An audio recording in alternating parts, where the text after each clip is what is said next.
우리는 지난달에 벌써 지난달이죠. 가을 특별 새벽 기도회 때 성령의 9가지 열매에 대해서 공부했습니다. 다 기억나시죠? 뭐였습니까? 사랑, 희락, 화평, 오래 참음, 자비, 양선, 충성, 온유, 절제. 점점 소리가 작아지죠. 그 중에서 이제 6개월, 엿새 동안 했으니까 사랑, 희락, 화평, 오래 참음, 자비, 양선까지 공부했습니다. 이제 오늘과 다음 주는 충성, 그리고 온유, 그리고 절제, 이렇게 11월 한 달 동안 말씀을 나누어 보도록 하겠습니다. 그런데 이 성령의 열매가 9가지인데 이 9가지는 3가지로 또 분류를 해볼 수 있습니다. 화면 한번 보시죠. 사랑과 희락과 화평은 내가 닮아야 할 우리 주님 가지신 성품입니다. 오래 참음, 자비, 양선, 이 3가지는 내가 인간관계에서 맺어야 할 성품이고, 오늘부터 공부할 충성과 온유와 절제는 우리가 교회에서 사역을 할 때 하나님 앞에서 맺어야 할 그런 열매가 되겠습니다. 주보 중앙면 하단에도 같은 표를 넣었으니까 여러분 참고하시면 되겠습니다. 그래서 오늘은 오늘 본문에 나오는 아브라함의 이름 없는 늙은 종, 그리고 신약 성경 마태복음 25장에 나오는 우리가 잘 아는 달란트 비유, 이 2가지 이야기와 비유를 통해서 충성이라는 7번째 성령의 열매를 살펴보도록 하겠습니다. 자, 오늘 본문에 우리가 창세기 24장을 읽었는데요. 창세기 24장은 무려 67절까지 있습니다. 그런데 이 오늘 본문의 주인공은 아브라함의 이름 없는 늙은 종입니다. 자, 이 늙은 종이 왜 충성과 연결되는가? 이 질문을 해결하기 위해서는 바로 앞장 창세기 23장을 우리가 이해해 볼 필요가 있습니다. 제가 잠시 정리를 해드리면 창세기 23장에서 아브라함은 그가 사랑하던 아내 사라와 사별을 하게 됩니다. 하나님께서 갑자기 사라를 불러가셨습니다. 갑자기라는 표현이 가능한 이유는 23장을 자세히 읽어보면 아브라함이 아내 사라의 그 매장할 수 있는 동굴을 찾느라고 허둥지둥 거리는 걸 볼 수 있습니다. 그러니까 미리 마음의 준비가 되기도 전에 하나님은 아브라함이 그렇게 사랑했던 아내 사라를 먼저 불러가셨다는 거죠. 여러분 아시는 대로 아브라함은 참 부자였습니다. 믿음이 좋은 사람이었죠. 세상에 남부러울 것 없을 정도로 행복하게 살았는데 딱 한 가지 아픔이 있었습니다. 그것은 그의 뒤를 이어서 그 모든 것을 관리할 만한 약속의 아들이 없었다는 거죠. 그런데 하나님 앞에 간절히 기도하던 아브라함을 기쁘게 보시고 아브라함이 100세 때 사레가 90세일 때 하나님은 약속의 아들을 주셨습니다. 그 아들 이름이 뭡니까? 이삭입니다. 이삭. 그런데 하나님이 이 이삭을 주셨을 때 아브라함이 100세, 사라가 90세.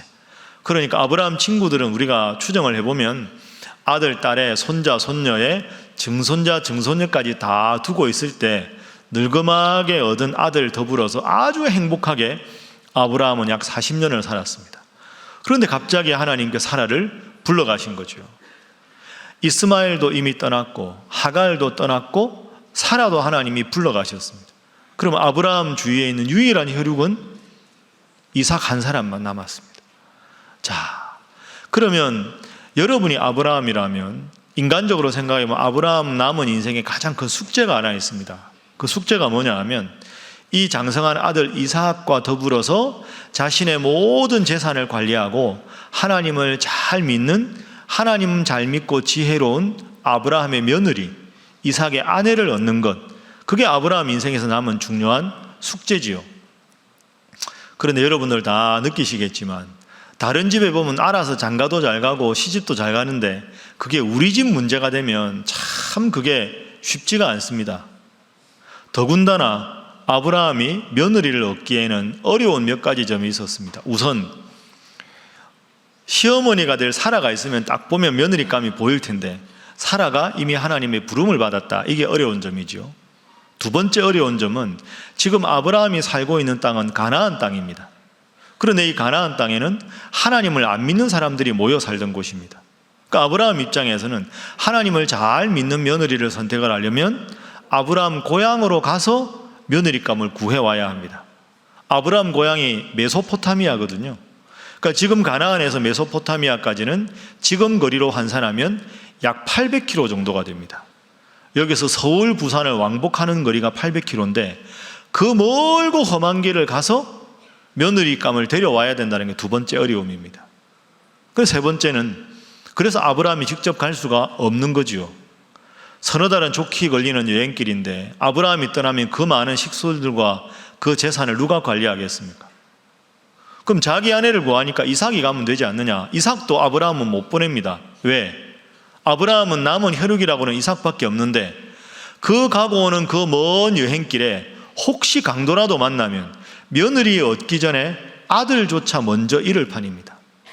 사라도 떠났고 아브라함도 못 가고 이삭도 못 보내고 가고 오는 여정은 멀고 험하고, 그런데 하나님 잘 믿는 며느리는 드려야 되고, 이런 어려운 상황에서 아브라함이 할 수 있는 마지막 한 가지 방법은 자신의 곁에서 평생도록 충성을 다한 가장 믿을 만한 늙은 종을 보내는 겁니다.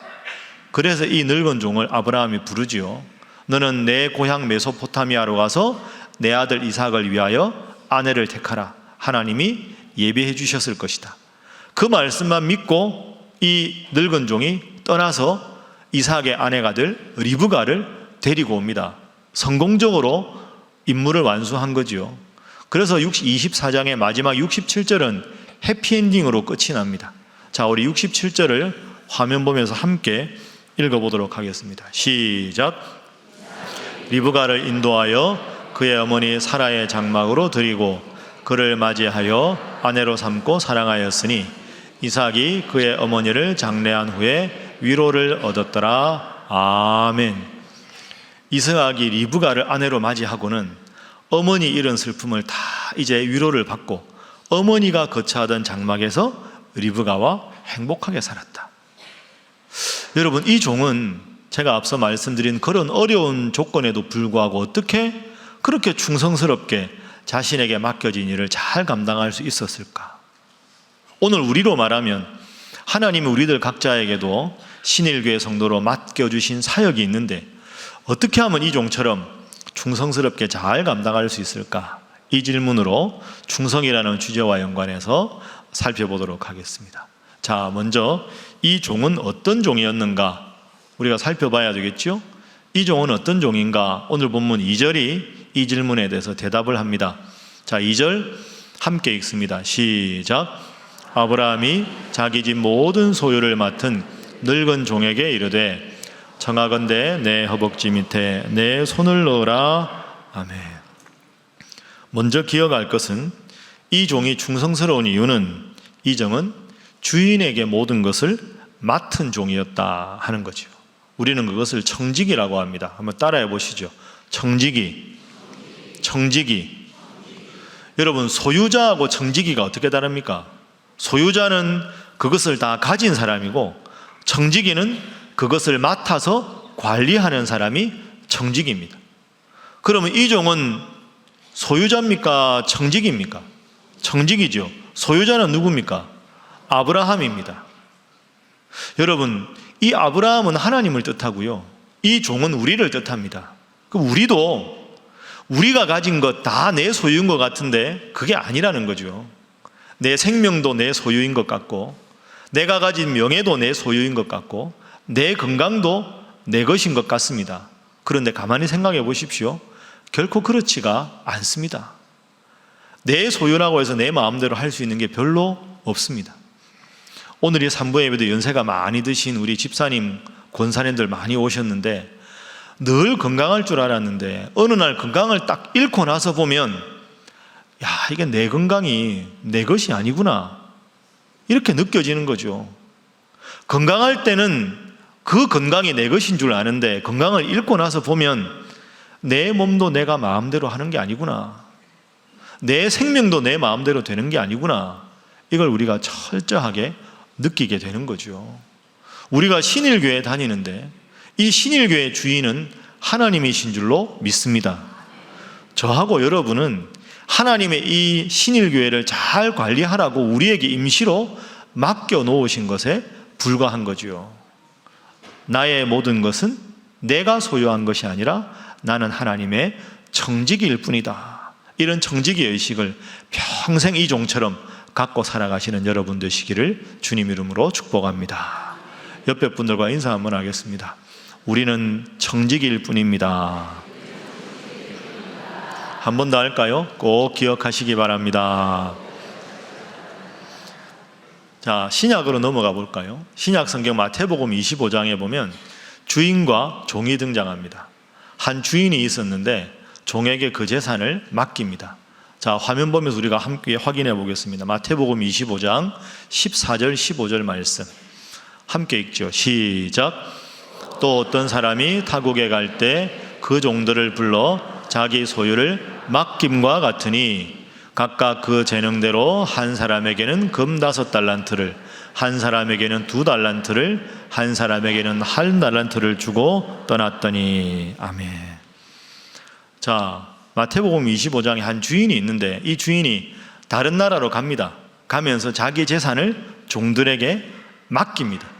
한 종에게는 5달란트, 두 번째 종에게는 2달란트, 세 번째 종에게는 1달란트를 맡깁니다. 여기서 주인은 누구를 뜻합니까? 주인은 하나님, 종은 우리. 그러니까 우리는 주인이신 하나님의 것을 소유한 게 아니라 맡았을 뿐이라, 이런 뜻이 되는 거죠. 그런데 여러분 잘 아는 비유입니다. 5달란트 받은 종은 주인이 돌아올 때까지 열심히 일해서 또 다른 5달란트를 남깁니다.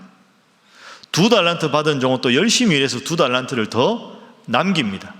주인이 돌아와서 보니까 이 두 종이 열심히 일해서 주인의 재산을 많게 만들었습니다. 주인이 얼마나 기뻤을까요? 기뻐서 이 종들에게 칭찬을 합니다. 자, 칭찬도 살펴봅니다. 25장 21절 화면 보시지요. 그 주인이 이렇게 말합니다. 잘하였도다 착하고 충성된 종아. 저를 한번 따라해 보시죠. 착하고 충성된 종아. 여러분도 주님 앞에 이런 칭찬받기를 주님 이름으로 축복합니다. 주인이신 주님의 재산을 열심히 관리해서 5달란트, 2달란트를 더 남겼으니까 주님께서 착하고 충성된 종아 이렇게 말씀하십니다. 그런데 여기서 오늘 주제가 충성입니다. 충성? 충성이라고 하는 단어는 헬라어로 피스티스라고 발음합니다. 그런데 이 충성이라는 피스티스를 영어로 번역하면 faithfulness입니다. 우리가 흔히 생각하면 충성의 반대말은 불충 또는 반역 이렇게 생각하는데 그게 아닙니다. faith, 믿음이죠. 우리의 마음에 믿음이 충만한 상태가 충성입니다. 그러니까 잘하였도다 착하고 충성된 종아 하는 충성은 하나님을 향한 믿음이 우리 마음속에 가득한 상태가 충성입니다. 그래서 하나님을 향한 믿음이 가득 차서 그 믿음이 사람들과의 관계에서 드러나면 착한 사람이 되는 것이고, 하나님 맡겨주신 일을 열심히 하게 되면 충성스러운 종이 되는 거죠. 그래서 착하고 충성된 종아 하는 칭찬이 있는 겁니다. 여러분들도 이 두 종처럼 주인 되신 주님 앞에 크게 칭찬하는 종들이 되시기를 주님 이름으로 축복합니다. 내 마음속에 믿음이 가득한 것이 충성이다. 쉽게 예를 들어보면 이렇게 생각할 수 있지 않겠습니까? 제가 지난 화요일날 새벽 기도 때도 말씀을 드렸는데, 여러분 자동차가 어디를 가려면 연료 탱크에 기름이 가득 차 있어야 됩니다. 그래야 어디든지 갈 수 있죠. 오르막도 갈 수 있고 내리막도 갈 수 있고, 더운 날 에어컨을 틀어도 연료가 소비돼도 연료 탱크에 기름이 가득 차 있으면 에어컨 틀고도 오래 갈 수 있습니다.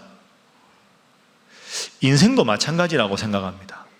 우리의 마음속에 하나님을 향한 믿음이 가득 차 있으면 인생의 험하고 어려운 오르막길을 만나도 잘 달릴 수 있고, 인생의 행복한 저 내리막을 가도 겸손할 수 있고, 때로는 예기치 못한 어려운 길을 만나도 주님을 향한 믿음이 있으면 잘 가게 될 줄로 믿습니다.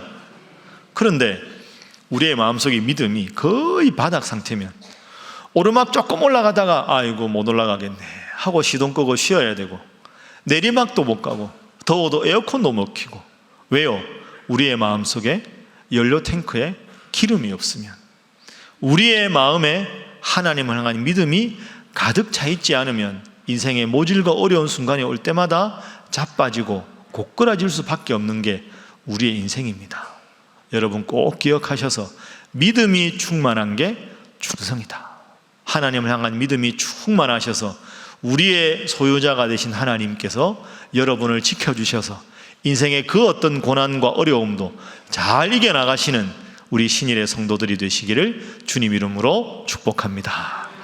자, 옆에 분들과 인사 한번 하겠습니다. 믿음이 충만한 것이 충성입니다. 한 번 더 할까요? 끝까지 충성하시기 바랍니다. 그래서 지금까지 제가 말씀드린 내용은 이렇게 요약할 수 있습니다.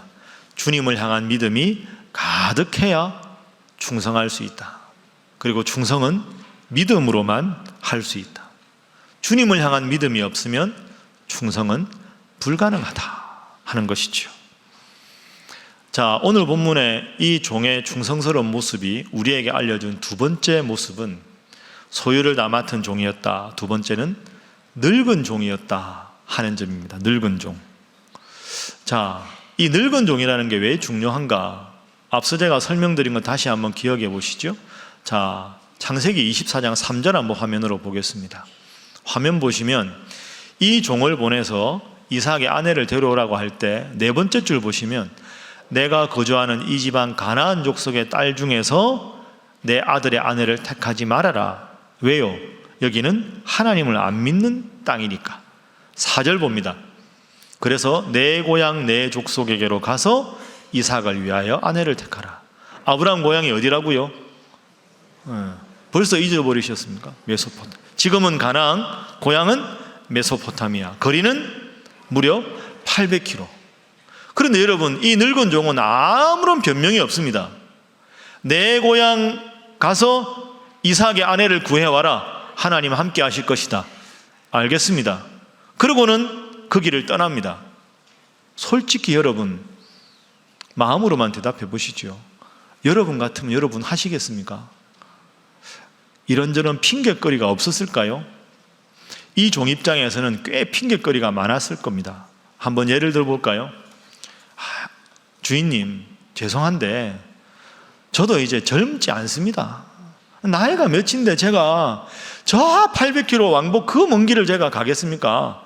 저 이제 좀 쉬겠습니다. 평생 주인님 곁에서 있어서 이제 늙은 종이 돼서 이 모든 걸 관리하는 종이 됐는데 쉬겠습니다. 핑계 가능하겠지요? 이런 핑계도 가능하지 않을까요? 주인님, 제가 함께한 세월이 얼마나 깁니까? 제가 이 모든 소유를 제가 다 관리하는데 제가 서너 달 동안 집을 비우면 이거 누가 관리합니까? 주인님을 위해서도 제가 안 가는 게 도움입니다. 이럴 수 있겠지요. 이런 핑계도 가능할 겁니다. 주인님, 저 밑에도 종들 많습니다. 제가 알아서 보낼 테니까 저한테 그냥 맡겨만 주십시오. 제가 안 가도 똑소리 나게 잘할 수 있는 다른 젊은 종, 똑똑한 종 보내겠습니다. 이럴 법도 하지 않습니까? 여러분 생각에 아브라함 집에 종이 몇 명쯤 될 것 같습니까? 아브라함 집에 종이 몇 명이었을까요? 가만히 계시군요. 여러분이 가만히 있어야 제가 할 게 있지 않겠습니까? 힌트를 보면 제 생각에는 한 1000명은 넘었을 것 같습니다. 종들이. 의아하게 저를 쳐다보시는데 예를 한번 들어볼까요? 창세기 14장에 보면 아브라함의 조카 롯이 어려움을 당합니다. 그래서 아브라함이 군대를 파견해가지고 롯을 지원합니다. 자, 그 인원이 얼마인가? 창세기 14장 14절 화면으로 보시지요. 아브라함이 그의 조카가 사로잡혔음을 듣고 그 다음에 보십시오. 집에서 길리고 훈련된 자가 몇 명입니까? 318명. 집에서 길리고 훈련된 자가 318명입니다. 전 종이라는 뜻이지요. 그러니까 갑자기 전쟁이 일어나서 집에서 어떻게 할 수 없으니까 아브라함이 돈을 주고, 쉽게 말해서 다른 족속의 사람들을 용병으로 사서 보낸 게 아니고 자기 집에서 나고 큰 종들 중에서 군사를 추리니까 318명입니다. 그러면 집에서 나고 컸다는 종들 중에 318명이면 아직까지 어린 종들도 있었을 것이고 전쟁터에 나가기가 나이가 많은 종들도 있었을 것이고 수많은 여종들도 있었겠죠. 그러면 대략 적게 잡아도 종이 1000명 이상일 것이다. 그러면 1000명 이상의 제일 높은 우두머리 종이 오늘 본문의 늙은 종입니다. 왜? 그 집 소유의 모든 걸 다 위탁해서 관리하니까. 주인님, 뭐라 해도 제 밑에 1000명이 있습니다. 제가 알아서 하겠습니다. 주인님 마음 놓고 계십시오. 충분히 그렇게 할 수도 있었을 텐데 이 늙은 종은 하지 않습니다. 이 일이 정말로 내 주인님께는 가장 중요한 일이구나. 나를 불러서 이렇게 명령하시는 걸 보니 반드시 이건 내가 제대로 해결해야 되는 중요한 일이구나. 알겠습니다, 주인님. 주인 뜻이 그렇다면 환경을 보고 내가 핑계 드릴 수 있지만 핑계 대지 않겠습니다. 이게 종의 태도입니다. 여러분 찔리지 않으십니까? 저나 여러분이나 우리는 핑계 댈 때 주로 뭘 가지고 핑계합니까? 환경, 상황. 목사님 말씀은 맞는데 환경이, 상황이, 이렇게 이제 주로 핑계를 많이 댑니다. 그런데 여러분 마음으로 한번 가만히 생각해 보십시오. 여러분이 하나님의 일을 할 만큼 환경이 좋아질 때가 평생에 언제 있었습니까? 없습니다. 환경이 좋아지면 꼭 딴 일 할 게 생기고요. 상황이 좋아져도 꼭 딴 일 할 게 생깁니다. 좋아지기를 기다린다면 환경이, 그런 순간은 평생 오지 않는 거죠. 환경이 변할 때까지 기다리겠습니다. 환경이 좋아질 때까지 기다리겠습니다. 여러분, 그건 틀린 말입니다. 환경은 영원히 여러분의 편이 아니기 때문입니다. 환경은 극복의 대상이지, 환경을 뛰어넘어야 하는 게 그게 우리의 모습이지요. 환경 탓하고 상황 탓하는 건 환경과 상황의 문제가 아니라 우리의 게으름을 그냥 그저 핑계 삼는 그런 핑계에 불과한 거죠. 핑계라는 이야기가 다 왔으니까 신약 본문으로 한번 넘어가 보겠습니다. 5달란트 받은 종은 5달란트를 더 남기고, 2달란트 받은 종은 2달란트를 더 남기고, 1달란트 받은 종은 어땠을까요? 그냥 땅에 파묻어 두었습니다. 자, 1달란트 받은 종을 주인이 딱 쳐다보니까 이 종은 아무것도 안 했거든요, 일은. 그럼 주인이 궁금할 거 아닙니까? 다른 종들 일할 때 뭐 했나 싶었을 겁니다. 너 뭐 했냐 물었겠죠. 자, 1달란트 받은 종이 대답합니다. 마태복음 25장 24절 25절입니다. 자, 화면 보면서 함께 읽어보겠습니다. 시작. 1달란트 받았던 자는 와서 이르되 주인이여, 당신은 굳은 사람이라 심지 않은 데서 거두고 해치지 않은 데서 모으는 줄을 내가 알았으므로 두려워하여 나가서 당신의 달란트를 땅에 감추어 두었었나이다. 보소서 당신의 것을 가지셨나이다. 주인이여, 당신은 굳은 사람이라. 여러분, 이건 종이 할 말이 아닙니다. 종은 주인이 써주니까 그나마 살아가는데, 주인이여, 당신은 냉정한 사람이에요. 이 종이 할 말이 아니지요. 그 다음 말이 더 강한입니다. 당신은 심지 않은 데서 거두고 해치지 않은 데서 모으는 사람입니다. 쉽게 말하면 당신은 냉정한 사람이고 당신은 사기꾼 아니오. 여러분, 이 순간 종은 쫓겨나도 할 말이 없습니다. 그리고는 그래서 나는 당신 준 달란트를 땅에 파묻어 두었습니다. 주인이 그 말을 가만히 듣고 뭐라고 합니까? 이 사람아, 그대는 기본이 안 됐네. 만약에 그렇다면 이 돈을 취리하는 자에게 주어서 이자를 받는 자, 요즘 말로 하면 이 1달란트 은행에라도 맡겼으면 이자라도 받았을 텐데 땅에 그냥 파묻어 두느냐, 괘씸하다. 그러면서 이 종에게 주인이 부르는 꾸지람이 있습니다. 한번 따라해 보시죠. 악하고 게으른 종아. 다시 합니다. 악하고 게으른 종아. 아까 5달란트를 더 남긴 종, 2달란트 더 남긴 종에게 주인이 뭐라고 불렀습니까? 따라합니다. 착하고 충성된 종아. 이번에 여기는 뭡니까? 악하고 게으른 종아. 자, 보십시오. 착하고 충성된 종, 악하고 게으른 종. 착한 것 반대말이 뭡니까? 악한 것. 충성하는 종 반대말이 뭡니까? 게으른 종. 여러분, 이게 아주 중요합니다. 충성의 반대말은 불충이 아닙니다. 반역이 아니고요. 하나님 보시기에 충성의 반대는 뭡니까? 게으름입니다. 게으름.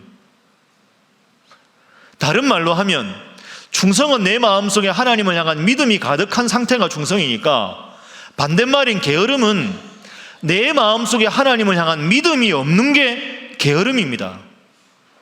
상황이 나빠져서 일시적으로 내 마음에 바빠서 믿음이 식어진 게 아니고요, 내 마음에 믿음이 없는 게 게으름입니다. 게으름은 환경 탓이 아니고 내 마음에 믿음이 없는 영적인 불신앙이 게으름인 거죠. 이게 오늘 본문의 교훈입니다. 꼭 기억하셔야 합니다. 충성의 반대말은 게으름이다. 게으름은 나의 나이 탓도 아니고 환경 탓도 아니고 내 마음에 하나님을 향한 믿음이 없기 때문이다. 꼭 기억하셔서 주님 앞에 게으른 종이 아니라 충성된 종이라고 인정받고 칭찬받는 성도들 되시기를 주님 이름으로 축복합니다. 다시 한번 옆에 분들과 인사하겠습니다. 충성스러운 종 되시기 바랍니다. 한 번 더 합니다. 잘하실 줄 믿습니다 하겠습니다. 그런데 우리가 방금 본 이 한 달란트 받은 종은 특징이 하나 있습니다. 게으른 종. 게으른 사람의 특징은 몸은 게으른데 입은 부지런하다는 겁니다. 그렇죠? 5달란트 더 남긴 종은 주인님 5개 주셨는데 5개 더 남겼습니다. 2개 주셨는데 2개 더 남겼습니다. 그 외에 아무 말이 없습니다. 게으른 종은 아무것도 안 하고 몸은 게으른데, 주여 주인은 당신은 굳은 사람이라 심지 않은 데서 하고 해치는 데서 뭐하고 이래서 밤을 얻었습니다. 몸은 게으르고 입은 바쁜 사람이 게으른 사람. 충성된 사람은 몸은 바쁘고 입은 과묵한 사람이 충성하는 사람. 여러분은 어느 쪽이십니까? 몸이 바쁘고 조용하게 기도하고 과묵한 분 되시기를 주님 이름으로 축복합니다. 게으른 사람은 또 가만히 보면 특징이 있습니다. 게으른 사람은 한없이 게으른 사람은 별로 없습니다. 게으른 사람 나름 바쁩니다. 쉬는 사람하고 약속 잡기가 더 힘들다는 말이 있지 않습니까? 그럼 게으름은 뭘까요? 게으름은 이렇게 정리할 수 있습니다. 따라해 보시죠. 엉뚱한 일에 바쁜 것, 그것이 바로 게으름이다. 맞지요? 엉뚱한데 바쁜 거죠. 주인이 정말로 원하시는 데는 별로 안 바쁘고, 다른 안 바빠도 되는 일에 우선순위를 두고 막 바쁜 것, 그게 게으른 겁니다. 몸은 게으른데 입은 바쁘고, 정작 바빠야 될 때는 게으른데 하나도 바쁠 필요가 없는 일에, 엉뚱한 일에 바쁜 게 그게 게으름이다. 여러분 깊이 생각하셔서 오늘 충성은 하나님을 향한 믿음이 가득한 상태다. 그 여러분의 믿음을 통해 하나님 앞에 크게 칭찬받으시기를 주님 이름으로 축복합니다. 마지막으로 제가 이야기 하나 하고 설교를 마치겠습니다. 여러분, 미국의 철강왕 또는 강철왕이라고 하면 카네기 듭니다. 미국의 강철왕 하면 세계적으로 카네기가 대단한 인물이죠. 그런데 그가 운영하는 카네기의 철강 회사에 한 종업원이 들어왔는데, 그 종업원 이름이 찰스 스웹이라고 하는 종업원입니다. 그런데 이 찰스 스웹은 그 당시에 초등학교만 나왔습니다. 그러니 그 대단한 회사에 정식 직원으로 들어가기에는 자격과 조건이 안 된 거죠. 그래서 찰스 스웹이 청소하는, 쉽게 말하면 자벽부로 그 회사에 들어가. 그러니까 그냥 온갖 허드렛 일하고 청소하고 정리하고 이런 일을 했는데, 이 찰스 스웹은 너무너무 그 일을 행복하게 했다는 거죠. 나에게 직장이 생겼다. 이 회사가 나에게 좋은 직장을 줬다. 그래서 일과 시간 시작부터 끝까지만 한 게 아니라 일과 시간 전에 와서 열심히 청소하고 일과 끝나고도 항상 웃으면서 청소하고, 그러니까 그 자벽을 하는 분들 중에서도 야, 찰스 스웹 같은 사람은 없다. 가까운 모든 직원들이 봐도 가장 칭찬받는 그런 자벽부였던 겁니다. 그러다 어느 날 정식 직원들을 발표하는데 이 찰스 스웹이 정식 직원이 됐습니다.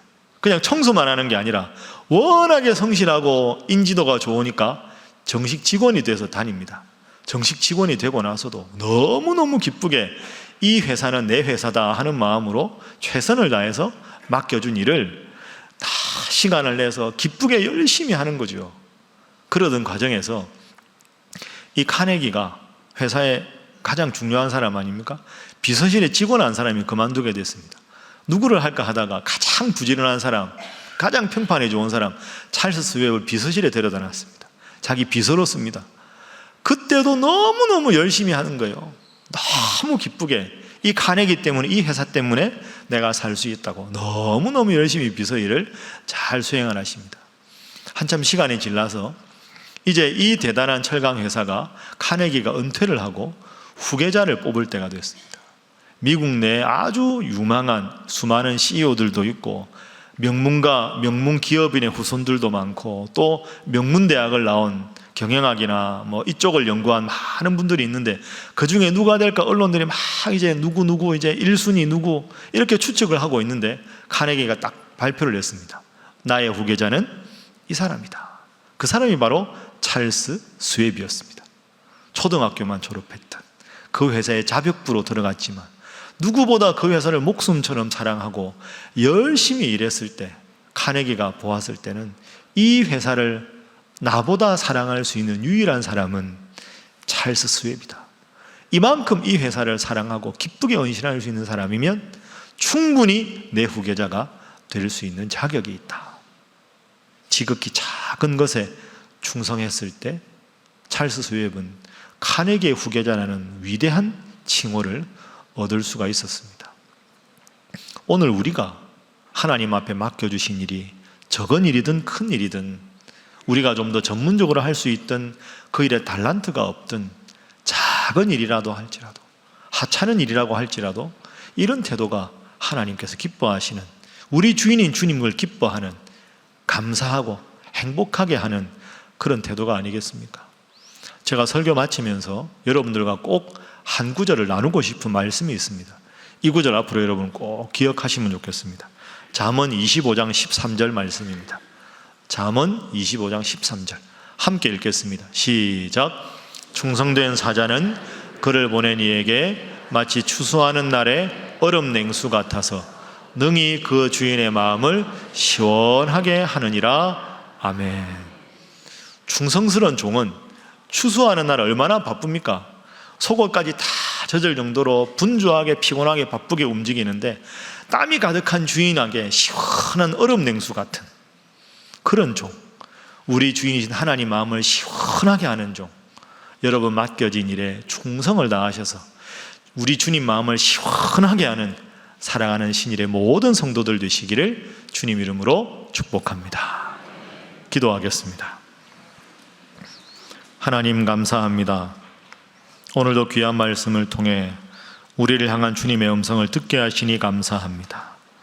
주님, 주인을 위해서 먼 길을 마다하지 않고 변함없이 충성한 아브라함의 종처럼 주인을 위해 열심히 일을 하여 주인을 기쁘시게 한 5달란트, 2달란트 남긴 종처럼 저희도 그렇게 살게 하여 주옵소서. 핑계하지 않게 하시고 우리 삶의 주인이신 주인의 기쁨을 곧 나의 기쁨으로 고백하며 살 수 있도록 주님 저희를 지키시고 인도하여 주옵소서. 예수님의 이름으로 기도하옵나이다. 아멘.